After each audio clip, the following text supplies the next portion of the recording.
کبھی سوچا ہے جب طاقت انسان کو اللہ سے بھی زیادہ عزیز ہو جائے، جب اونچے محل صرف رہنے کی جگہ نہیں بلکہ غمنڈ کی نشانی بن جائیں؟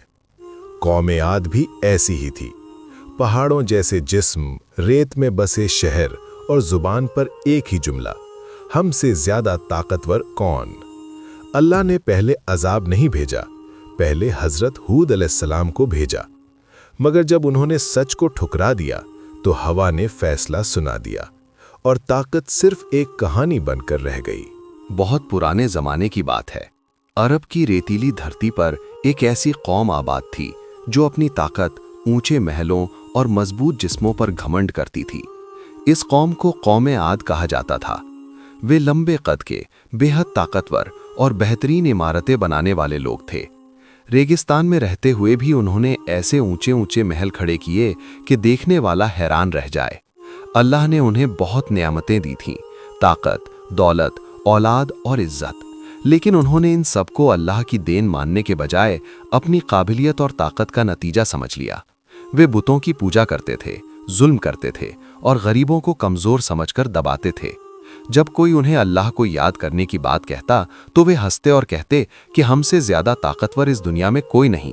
اللہ تعالیٰ نے ان کی ہدایت کے لیے انہی میں سے ایک نیک، سچے اور امانت دار انسان کو نبی بنا کر بھیجا، جن کا نام حضرت ہود علیہ السلام تھا۔ حضرت ہود علیہ السلام نے بہت نرمی اور محبت کے ساتھ اپنی قوم کو سمجھانا شروع کیا۔ انہوں نے کہا کہ اے میری قوم، صرف ایک اللہ کی عبادت کرو، اس کے سوا کوئی معبود نہیں۔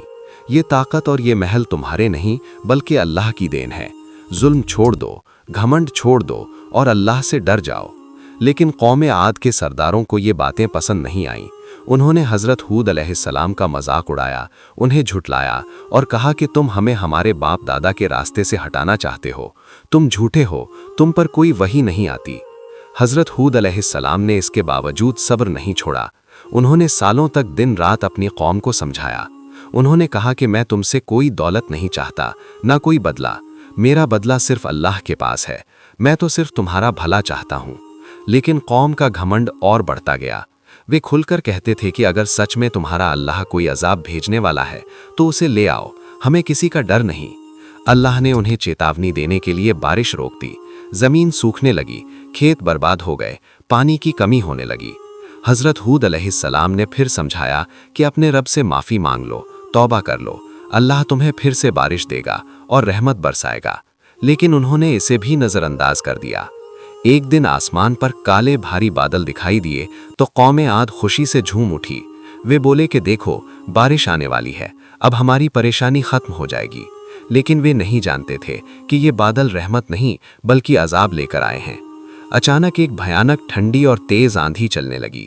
وہ آندھی اتنی زوردار تھی کہ مضبوط سے مضبوط آدمی بھی اس کے سامنے ٹک نہیں پا رہا تھا۔